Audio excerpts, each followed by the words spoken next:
There's a whole fleet of them. Look on the ASA. My gosh. They're all going against the wind. The wind's 120 knots from the west. Look at that thing, dude. That's not our LNS though, is it? It's not. That is the LNS, dude. Well, if there's like... Look at that thing. It's rotating. Nickel 6-1 tank logic. Oh, got it! Woohoo! Roger. There's troubleshooting. Did you box moving target? No, I took an auto track. Oh, okay. Oh my gosh, dude. Wow. If you're watching this video, there's a good chance you have an interest in UFOs. For many people, including myself, that interest was sparked or renewed by the 2004 Nimitz Incident and the 2014 to 2015 Roosevelt encounters. There's little doubt that the coordinated release of those videos by To the Stars Academy, alongside the publication of the landmark New York Times article in late 2017, reignited public interest in the subject and helped usher additional military UFO reports in the modern disclosure movement back into the spotlight. Those cases were influential and remain two of the most credible, widely discussed, and universally accepted UFO incidents of the modern era. Since then, I've been fascinated by these incidents and by the additional military UFO stories that followed. During that time, I've read reports, watched countless interviews, studied the available evidence, and followed the ongoing debate from every perspective I could find, even revisiting historical cases dating back decades. If you've spent much time in this subject, you've probably encountered explanations ranging from exotic propulsion to underwater USO bases, extraterrestrial von Neumann probes, to ultra-terrestrials or non-human intelligence, or simply the assertion that these events cannot be explained at all. But the deeper I've gone down this rabbit hole, the more skeptical I have become.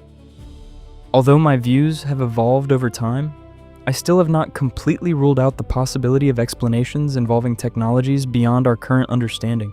However, I do find myself increasingly persuaded by more conventional possibilities. This presentation reflects my current thinking, while recognizing that future evidence could change that perspective. Over the course of this video, I'll present several speculative scenarios that draw on the history of electronic warfare, radar deception, lighter-than-air systems, and other publicly known military technologies. Along the way, I'll discuss how these technologies and plausible, though perhaps highly sensitive, intelligence operations could account for many of the reported observations, what motivations could exist for their use, and why I believe these possibilities deserve just as much consideration as the more extraordinary explanations often discussed. So before we conclude that explanations for these incidents require exotic propulsion or technology beyond our current understanding, perhaps we should ask one simple question: what if they don't?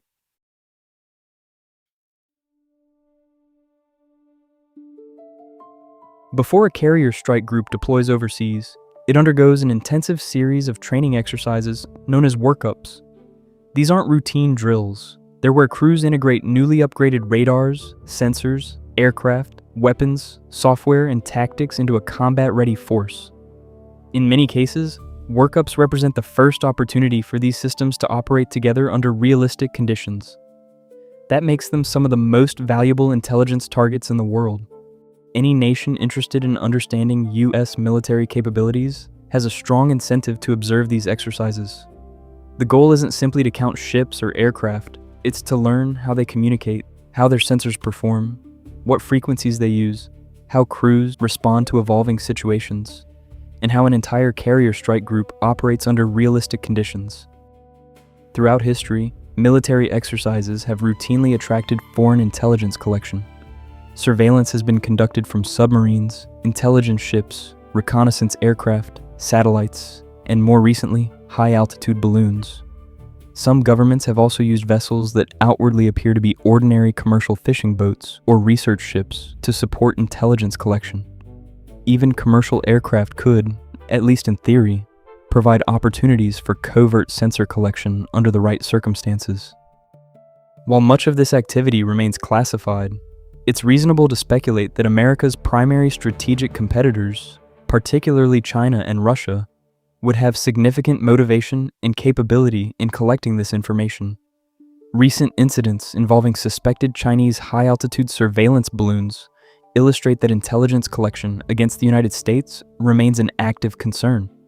But the incentive isn't necessarily limited to adversaries. Even allied nations maintain sophisticated intelligence services, and history has shown that friendly countries sometimes collect intelligence on one another, not because they are preparing for conflict, but because understanding another nation's military capabilities helps prevent strategic surprise and ensures they don't fall behind technologically. Nations such as Israel, the United Kingdom, France, Germany, Japan, and Australia all operate capable intelligence organizations and advanced submarine fleets. In the world of intelligence, today's ally could face very different geopolitical realities decades from now. The US military understands this. If foreign intelligence services are attempting to observe a workup, that creates an opportunity in itself.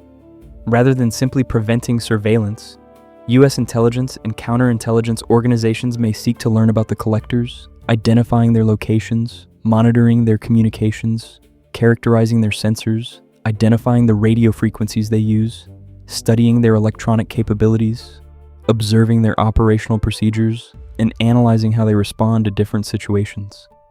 Electronic warfare and counterintelligence measures can include concealment, deception, false data injection, and other techniques designed not only to protect sensitive capabilities, but also to collect intelligence on the intelligence collectors themselves.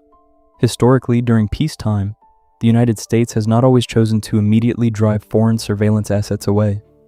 In some situations, allowing an intelligence collector to operate under carefully controlled conditions can provide opportunities to feed it misleading information, while simultaneously studying its collection methods and overall capabilities. In other words, the observer can become the observed. Much of this intelligence contest occurs completely outside public view, and even within the military, many activities are compartmentalized on a strict need-to-know basis. Junior sailors and aviators may occasionally hear rumors about unusual intelligence operations or witness events that don't seem fully explained, while senior commanders and intelligence personnel may possess a much broader operational picture. Even then, highly sensitive programs are often compartmentalized further, meaning only a relatively small number of people understand the complete picture. If that picture is accurate, it may also help explain why unusual foreign intelligence activity near US forces does not always result in an obvious military response. The objective may not always be to intercept or destroy an intelligence collector. Sometimes the greater value lies in learning from it, deceiving it, or quietly allowing it to reveal its own capabilities. Viewed through that lens, a Navy workup isn't simply a training exercise. It's one of the world's richest intelligence environments, a place where cutting-edge technologies are introduced, operational tactics are refined, foreign intelligence services compete to collect every possible piece of information, and US counterintelligence professionals work just as hard to protect those secrets. And when the opportunity presents itself, turn the tables on those doing the collecting. In this way, it is possible that some of the most interesting events occurring during a Navy workup aren't actually part of the exercise itself. It's against that backdrop that we'll later examine the Nimitz and Roosevelt incidents.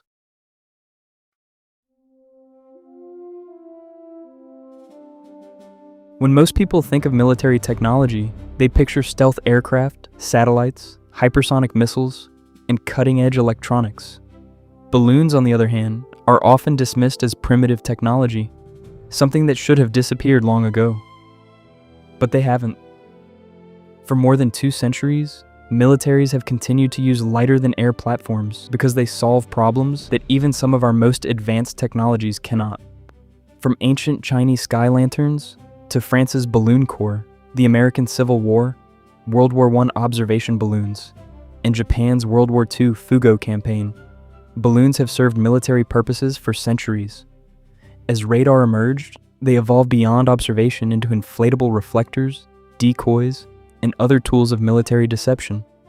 During the Cold War, the CIA's Project Palladium demonstrated that relatively simple airborne platforms, working in conjunction with electronic warfare transmitters, could create convincing false radar targets and deceive sophisticated military sensors.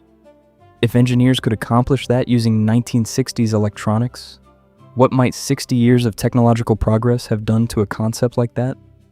By the way, Project Palladium itself remained classified for decades until former CIA engineer Gene Poteet described the operation in his memoir. If you haven't already, I'd encourage you to watch my Project Palladium and radar deception videos for a much deeper look at those technologies. As radar technology has evolved from the earliest mechanical systems to today's sophisticated digital phased array radars, electronic warfare has advanced alongside it. Nearly every major improvement in radar has been met with new methods of electronic attack, protection, and deception. The competition between detection and deception has never truly ended. Meanwhile, the technologies supporting both airborne platforms and electronic warfare have advanced dramatically. Materials are lighter and stronger. Electronics, sensors, communications, navigation systems, batteries, and computing power have all improved by orders of magnitude. Miniaturization has made it possible to package extraordinary capability into remarkably small platforms. None of these technologies are speculative. They're simply the result of decades of steady advances in aerospace engineering, computing, communications, and electronic warfare. Modern electronic warfare systems have matured into highly integrated architectures that combine multiple sensors, transmitters, platforms, and techniques into coordinated operations. Perhaps the most important lesson here is this: military technology rarely evolves in isolation, and competition drives innovation. Balloons never became obsolete. They evolved alongside artillery, aviation, radar, satellites, and electronic warfare. Likewise, every new generation of radar inspired a new generation of deception, creating a continuous technological competition between detection and deception. And that raises an interesting question. If both airborne platforms and electronic warfare have been evolving together for decades, what could the most advanced systems look like in 2004, 2014, and today?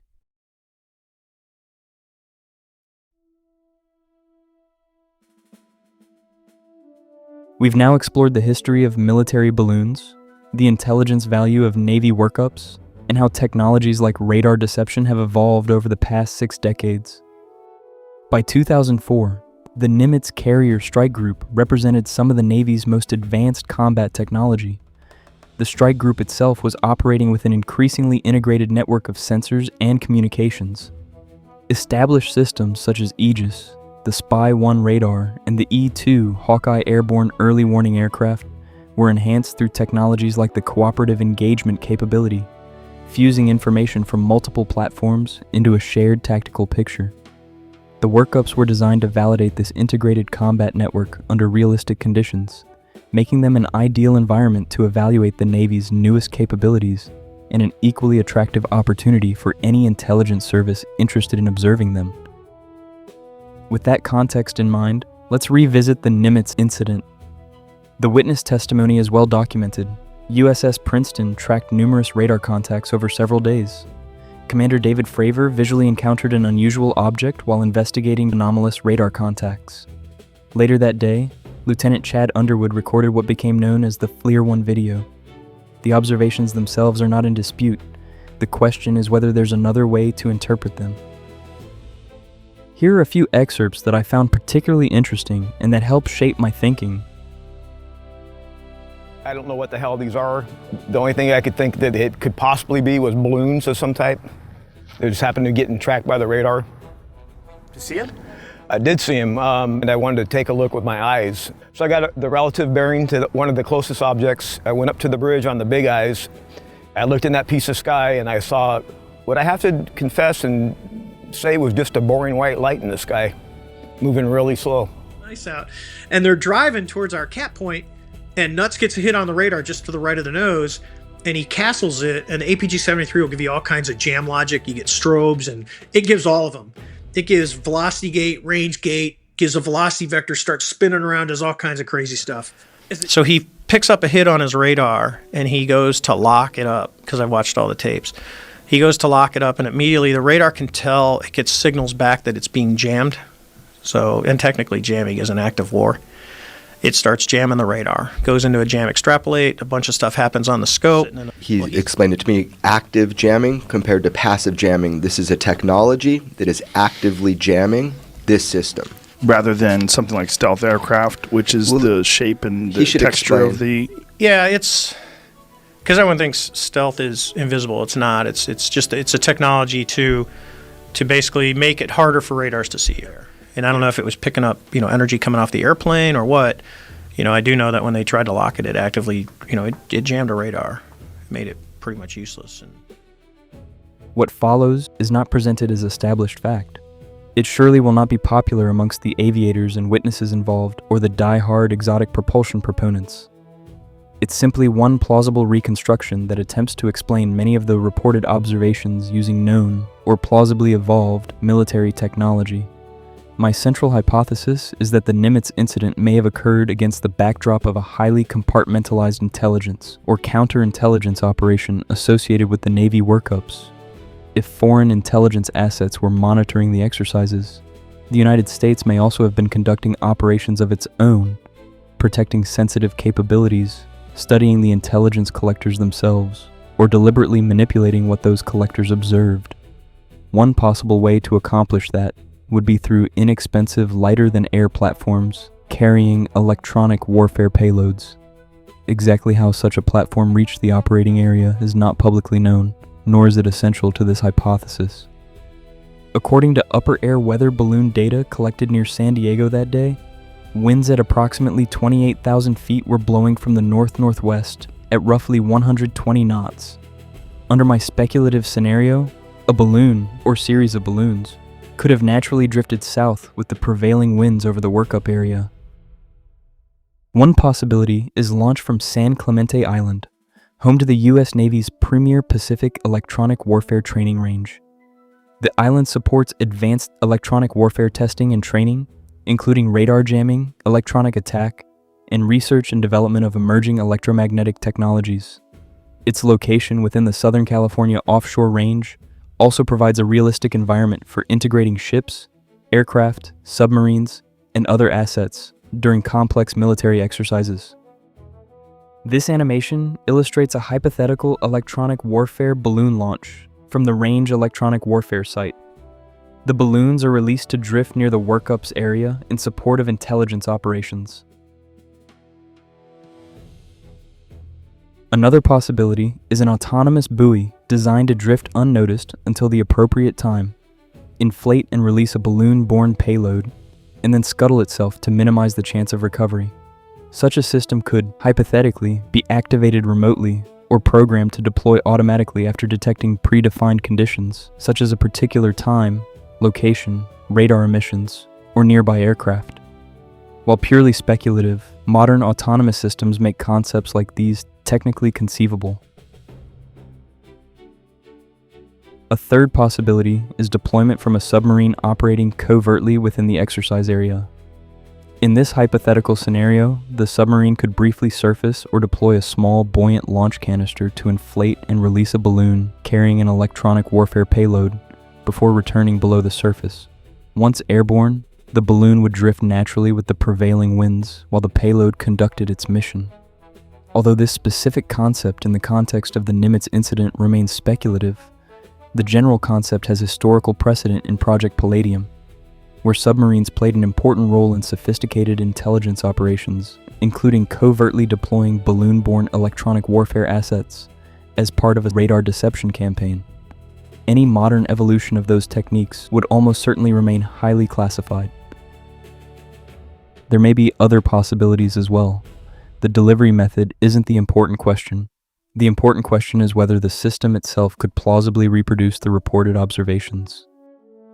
In this reconstruction, Commander Fravers vectored toward the closest one of at least two drifting balloon-based electronic warfare platforms. The second platform is drifting several miles away. Before continuing, there's another factor worth considering. In fighter aviation, there's a common understanding that a timely decision is often better than a perfect one that comes too late. Fighter pilots are trained to make rapid decisions under pressure. In combat, hesitation can be deadly, so they quickly build a mental picture of what's happening and act on it. This is precisely what Fravor was up against. An unidentified object of unknown size, which had to be estimated quickly. Recall that Kevin Day sent Fravor to intercept the contact at a specific altitude, not at the ocean surface. If Commander Fravor initially perceived the object to be near the ocean's surface, it's understandable that the object's size and motion would be interpreted through that same framework. But if that initial perception was incorrect, the object may have been much closer, much smaller, and never near the water at all. A smaller balloon much closer to the aircraft could also create the appearance of mirroring the fighter through changing geometry and parallax as the aircraft descended in a tightening spiral. This doesn't suggest anyone was dishonest or careless. It simply reflects the reality that even highly trained observers can interpret an unfamiliar scene differently than it actually existed. Let's also examine another aspect. Suppose Commander Fravor's initial assessment was correct, that the disturbance in the water was genuinely related to the tic-tac, and that the object itself was operating very near the ocean's surface. At the moment the object was first observed, Fravor and Dietrich were flying at approximately 20 to 28,000 feet. That's roughly 4 to 5 miles above the ocean. Even if Fravor's estimate of the object's size, around 40 feet long, was perfectly accurate, it would have appeared incredibly small from that distance. To put that into perspective, find a location 4 or 5 miles from where you're sitting right now. Imagine trying to determine the size, shape, altitude, and behavior of a single object at that distance. Now imagine making those same judgments with the added stressors of a military lifestyle, while flying a high-performance fighter jet, communicating over the radio, maintaining formation, and participating in a complex training exercise over 2 weeks at sea. I've been asked, could you go more aggressive? You can, but when you're out over water, the water looks the same at 20,000 feet as it does at 2,000 feet. You don't, so you can easily put yourself in a non-recoverable position if you're not paying attention and you go into the water. So I got this nice easy descent. I get to about 12 o'clock, and as I'm coming down, I could guess. Pretty far away from everything. And then it's like, well, you can't see the rotors. There's no rotor wash. And this thing's right above the water. And we're like, and I don't see a tail boom. And we're driving around. So now we're at 6 o'clock watching it. And we're just driving around. We're about 20,000 feet, about 300 knots, because that's corner speed for the airplane, which means I have full maneuverability. And about 9 o'clock, I said, I'm going to go check that out. And Cohen comes up. She's the pilot of the other airplane. She says, hey, we're just going to stay up high. I said, cool. Great plan. Gives us a little bit of separation. And you can watch me go down there and figure out what this thing is, because we don't know what it is. So I start descending at the 9 o'clock, and it's still pointing north. And I get to... It's very difficult to describe how big things are in the air because there's very little reference, right? You could look up at a cloud and be like, oh, that little puffer is going to, that plane right there is going to fly through that tiny puffy cloud or behind it. And then it flies in front of it and you realize that cloud is like 40 miles long. Right. It's extremely difficult. He threw some numbers out like 20, 30 feet, but it's hard to say with any accuracy how big it actually was. None of this is meant to criticize the observations made by the pilots. Naval aviators are exceptionally well trained and among the most experienced observers in the world. But they still rely on the same human visual system as everyone else, and that system has well understood limitations when estimating the size, distance, and motion of unfamiliar objects viewed from many miles away. In my opinion, this thought experiment provides additional context for the event. It doesn't prove that Commander Fravor misperceived what he saw, nor does it invalidate his account.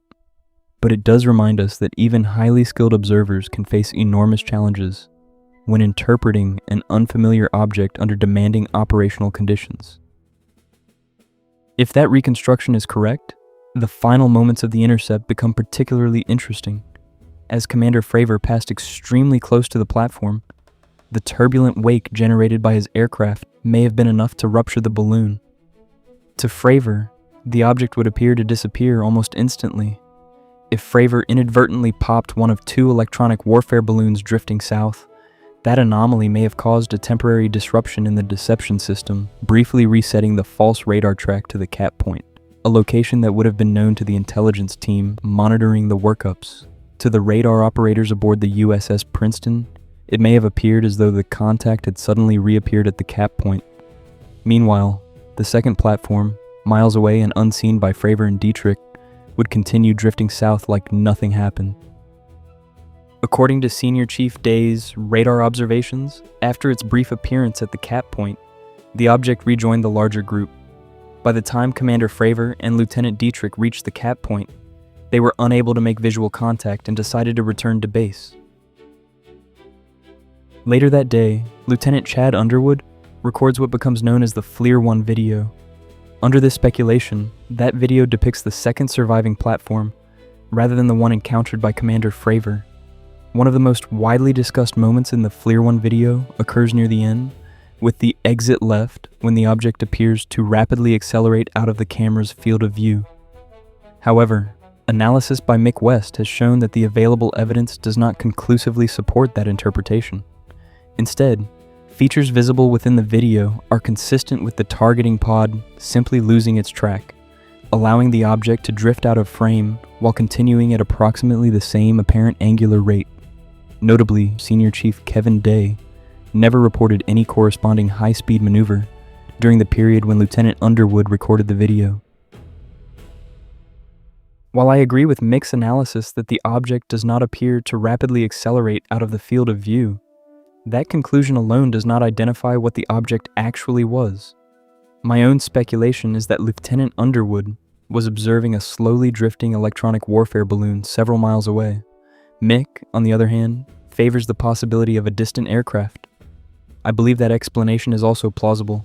If the radar ambiguity described by Underwood persisted throughout the intercept, it's possible he ultimately acquired a distant aircraft that happened to be near the same line of sight, with the radar deception itself contributing to the confusion. The radar picture could represent something entirely different. If electronic warfare techniques descended from concepts demonstrated during Project Palladium were employed, the radar returns reported by USS Princeton may not have corresponded directly to the physical location of either balloon. Instead, they could have represented manipulated or deliberately generated radar tracks, potentially explaining why witnesses described unusual radar behavior that didn't always align with the visual observations. Another point worth considering is that not every sensor appeared to be affected in the same way. According to the available accounts, the USS Princeton maintained consistent radar tracks on the contacts over an extended period. In my speculation, however, those were not genuine radar returns. Rather, they were deliberately generated false targets produced by an electronic warfare deception system. By contrast, the FA-18's APG-73 radar and the E-2 Hawkeye reportedly struggled to maintain reliable tracks, with several accounts describing indications consistent with electronic interference or jamming. In my speculation, those reported differences could be significant. Modern radar systems operate on different frequencies, use different waveforms, and vary signal processing techniques. A low observable balloon carrying an electronic warfare payload might therefore interact with each sensor differently. It could remain difficult to detect directly, selectively transmit deceptive signals toward one radar system, and attempt to degrade or confuse another. Under that speculative scenario, the apparent inconsistencies between the Princeton, the FA-18s, and the E-2 would not necessarily be contradictory, but could instead reflect each sensor responding differently to the same electronic warfare environment. So who might have built systems capable of producing observations like those described during the Nimitz incident? For me, this has been one of the more interesting aspects to think about. If the technologies discussed throughout this video were ever developed, it isn't difficult to imagine them originating inside the laboratories and engineering facilities of major aerospace and defense contractors, working under highly classified government programs. Throughout the Cold War and continuing to the present day, organizations such as DARPA, the CIA, the US Navy, and the broader intelligence community have funded research into advanced sensors, electronic warfare, deception, autonomous systems, and low observable technologies. History shows that many capabilities once considered almost unbelievable, from stealth aircraft and precision-guided weapons to satellite reconnaissance and Project Palladium, were developed behind closed doors, often remaining secret for years or even decades before becoming public knowledge. The imagery shown here is entirely speculative. It does not depict any known facility, contractor, or government program. Rather, it represents a conceptual visualization of the kinds of environments where highly classified electronic warfare technologies could plausibly be researched, engineered, tested, and assembled. Whether any such systems existed during the 2004 Nimitz workups remains unknown, but imagining how they might have been designed and by whom helps illustrate that extraordinary technological capabilities do not necessarily require extraordinary explanations. Whether the platforms originated from San Clemente Island, an autonomous buoy, a submarine, or some entirely different source is ultimately secondary. The more important question is this: could relatively simple airborne platforms combined with 2004-era electronic warfare plausibly reproduce many of the observations reported during the Nimitz incident? I believe the answer is yes.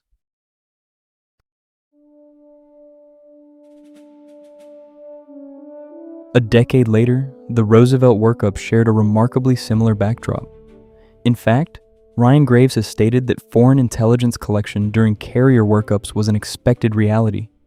Navy air crews understood that adversaries would likely be watching and collecting information whenever a carrier strike group conducted large-scale training operations. Still, the pilots described weeks of unusual radar contacts, repeated observations, multiple sensor systems, and several well-known incidents that have since become central to the UAP discussion. Rather than viewing these events as isolated mysteries, I'd like to explore another possibility. What if they were all part of the same electronic warfare environment? Just before the reported encounters, many of the squadron's FA-18 Super Hornets had been equipped with the new APG-79 Active Electronically Scanned Array radar.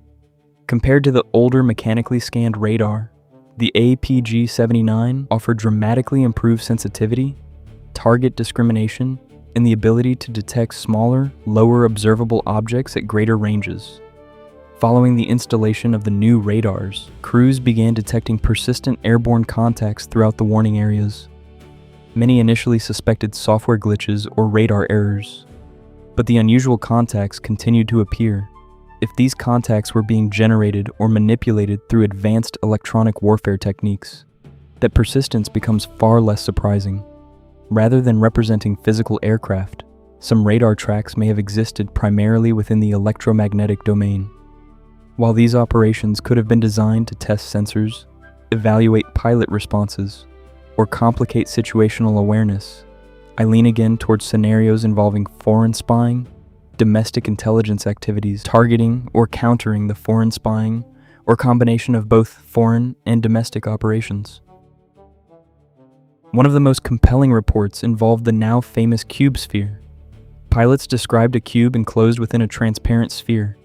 According to the aircrew, the object passed between two Super Hornets during a near-miss mid-air encounter. Under this reconstruction, the object may have been something much simpler than an exotic vehicle. It could have been a lighter-than-air electronic warfare platform carrying a compact radar reflector or other electronic payload within a transparent inflatable envelope. Like the reconstruction proposed for the Nimitz incident, perception may also have played a role. Without reliable distance cues, estimating the size and position of an unfamiliar airborne object is difficult. The platform may have been considerably smaller and considerably closer than it initially appeared. The gimbal video presents a different challenge. One possibility is that the aircraft observed through the FLIR system was itself the electronic warfare platform, a lighter-than-air drone hybrid or unmanned aircraft operating within the warning area. In this scenario, the craft travels back and forth along a straight flight path while carrying an electronic warfare payload that deceives radar, creating the appearance of multiple false contacts orbiting in a racetrack pattern. Shown here is a hypothetical example of a plausible 2010-era advanced lighter-than-air drone hybrid designed for persistent electronic warfare operations.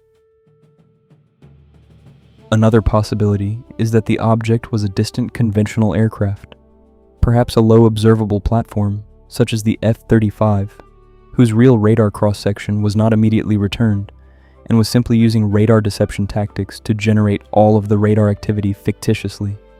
This hypothetical stealth aircraft would have been operating in support of a broader electronic warfare exercise. In either case, the radar contacts surrounding the object may have been generated independently through sophisticated electronic attack techniques rather than representing a formation of physical aircraft. Identification isn't simply about seeing an object. Military rules of engagement often require positive identification before action can be taken. A platform equipped with infrared countermeasure technology or other means of degrading thermal imaging could make positive identification significantly more difficult while remaining clearly detectable. Even relatively compact infrared emitters can overwhelm portions of an infrared sensor, masking details and making it difficult to determine exactly what lies behind the emitted energy. Technologies capable of complicating infrared identification already exist and deserve consideration alongside more exotic explanations. Note that IR countermeasures have long been in development for missile defense. I am speculating that technologies have been created to apply those principles to countering positive identification through FLIR and electro-optical video recording. When we looked at these objects, it essentially looked like someone was shining a flashlight right at our sensor. So it just looked like a bright spot, which was very unusual. So you're talking about a bright spot in the FLIR IR, is that right? Yeah, and I'm probably mincing words a bit. It wasn't necessarily that the object was bright. It's that relative to the area around it, it was presenting a heat signature that was in a high contrast compared to the area around it. One point I'd like to briefly address is the ongoing debate surrounding the gimbal video. Researchers such as Mick West and Merrick VR have reached different conclusions about the apparent rotation seen in the footage. After reviewing the available evidence, I find Mick West's explanation more convincing. That the apparent rotation is caused by the FLIR system's optical glare rotating as the camera changes orientation, rather than the object itself physically rotating. However, where my view begins to differ is the identity of the object. A conventional aircraft, perhaps even a low observable platform such as an F-35, remains a plausible explanation in my opinion. But I consider it equally plausible that the object was a lighter-than-air drone hybrid electronic warfare platform, traveling back and forth along a straight flight path. In my view, resolving the glare debate does not, by itself, identify what the object actually was. The GoFast video may represent yet another piece of the same puzzle. Rather than depicting an extraordinary craft, the object may have been another small electronic warfare platform, possibly balloon-borne, or carrying a radar reflector or other electronic payload. Detailed analysis by Mick West of the targeting data displayed in the video suggests the object was not traveling low and fast, but was instead much higher and moving relatively slowly, with parallax creating the illusion of rapid motion across the ocean's surface. I find that analysis persuasive. If the object was in fact high, slow, and drifting with the wind, then it becomes consistent with the possibility of a lighter-than-air platform. Whether that object was a simple balloon, a radar deception device, or a more sophisticated electronic warfare asset cannot be determined from the available evidence. My own speculation is that an electronic warfare platform is among the more plausible explanations. Viewed in isolation, each incident appears unique. Viewed together, they begin to resemble different components of a coordinated electronic warfare environment. Whatever it was, it's clear that the pilots who have come forward were not read in or provided explanations, and they found themselves caught in the middle of something much larger than they realized. Whether these operations were conducted by a foreign intelligence service, a classified US program, or perhaps both, I simply don't know. But I believe there's another way to interpret the Roosevelt Workups. Instead of asking whether each encounter represents a different unknown technology, perhaps we should ask whether they're all different manifestations of the same underlying mission. A mission centered not on extraordinary flight characteristics, but on electronic warfare, deception, intelligence collection, and the deliberate manipulation of what both pilots and sensors perceive.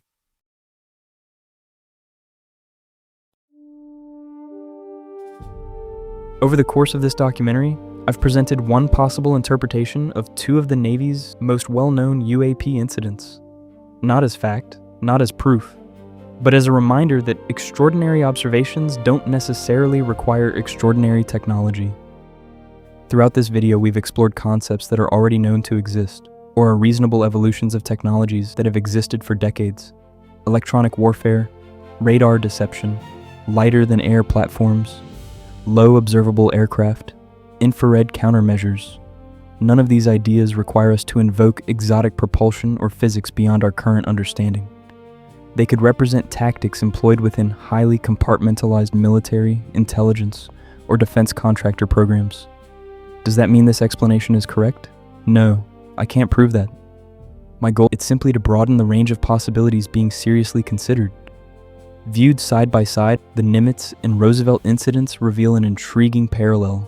Both occurred during pre-deployment workups, when carrier strike groups were evaluating some of the Navy's most advanced sensor, communications, and electronic warfare capabilities. In 2004, the Nimitz strike group was exercising an increasingly integrated network of ships, aircraft, and shared sensor systems. A decade later, Roosevelt aviators were flying with a new generation of radar that dramatically expanded what their aircraft could detect. Whether these similarities are merely coincidental or part of a broader pattern is impossible to say. But if a foreign intelligence service, or even a highly compartmentalized U.S. program, wanted to protect, observe, probe, or challenge the Navy's newest capabilities, these workups would have offered an ideal opportunity. At the very least, the timing of both incidents suggests that the operational environment itself deserves as much attention as the extraordinary observations that followed. If this reconstruction were correct, there are many possible motivations. Perhaps these incidents involved foreign intelligence collection. Perhaps they involved a highly compartmentalized U.S. counterintelligence operation. Perhaps they involved both. Ultimately, the motive, or where the operations were based off of, isn't the point. The point is that technologies capable of producing many of these observations already exist, or plausibly could exist without requiring revolutionary physics. It could also provide one possible explanation for reports that data and recordings were collected following the Nimitz incident. If a highly classified platform had been unintentionally compromised during the intercept, protecting sensitive technology and understanding exactly what had occurred would become an immediate priority.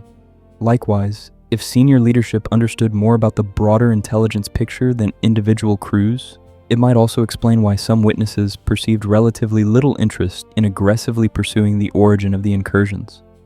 One common criticism of explanations like this is that the military would never test secret technology against its own personnel. But that isn't the scenario I've proposed. This reconstruction isn't about testing experimental technology. It's about the possibility of an ongoing intelligence or counterintelligence operation occurring during a major fleet exercise already expected to attract foreign surveillance. Intelligence operations routinely involve difficult trade-offs between operational effectiveness, secrecy, and risk. Whether such a mission would ever be considered worthwhile is impossible to know. But that question is fundamentally different from whether the military would deliberately conduct a technology demonstration against unsuspecting crews. If this speculation were correct, it might also help explain why official answers have remained limited. Publicly acknowledging a highly compartmentalized intelligence operation would provide little strategic benefit while potentially exposing real capabilities, methods, or objectives. Whether those objectives involved foreign surveillance, U.S. counterintelligence, or something else entirely, protecting them could easily take precedence over satisfying public curiosity. Of course, these remain only possibilities, not established facts. Before dismissing this speculation as balloons, I'd encourage you to consider the broader context. I recognize that this conclusion may seem overly simple, even cliché, and possibly insulting to some of the pilots, witnesses, and members of the UFO community. That is certainly not my intention. My goal has been to show that modern lighter-than-air platforms, when combined with sophisticated electronic warfare and deception technologies, represent a plausible, technically grounded alternative worthy of consideration. Whether this explanation is ultimately correct remains unknown. Like exotic propulsion hypotheses, it is speculation. My hope is simply to broaden the discussion by offering a non-exotic possibility that I believe deserves a place alongside the more extraordinary interpretations. A larger lesson here is that history repeatedly reminds us that military technology often remains classified for decades. Capabilities that once seemed impossible frequently become public knowledge years later. Throughout history, military deception has evolved alongside military detection. Every new sensor eventually inspires a new countermeasure. Every new radar inspires a new deception. Every new method of observation inspires a new method of concealment. If that pattern has remained true for more than a century, Perhaps the real story behind some of these incidents isn't one of impossible technology, but of a competition that has been quietly unfolding all along. Electronic warfare is not magic, nor does it suspend the laws of physics. Every successful deception relies on real engineering, real equipment, and real physical objects, whether chaff, decoys, antennas, or transmitters. The challenge becomes covertly inserting the platform into the environment. The deception lies not in creating something from nothing, but in influencing what a radar system perceives, and the conclusions the operators draw from them. That may not be as exciting as claims of exotic propulsion. However, clever engineering can often appear extraordinary to those who don't yet understand how it works. History has a way of revealing yesterday's secrets. Project Palladium remained hidden for decades before former CIA officer Gene Poteet publicly described the operation. Perhaps these speculations are wrong. Or perhaps, years from now, someone else will publish a memoir explaining what really happened during the Nimitz or Roosevelt Workups. Until then, all we can do is compare the evidence against technologies we know have existed, and technologies that may have continued to evolve. But before we conclude that we've witnessed technology beyond human understanding, I think we owe it to ourselves to first exhaust the remarkable technologies we already know humanity is capable of building.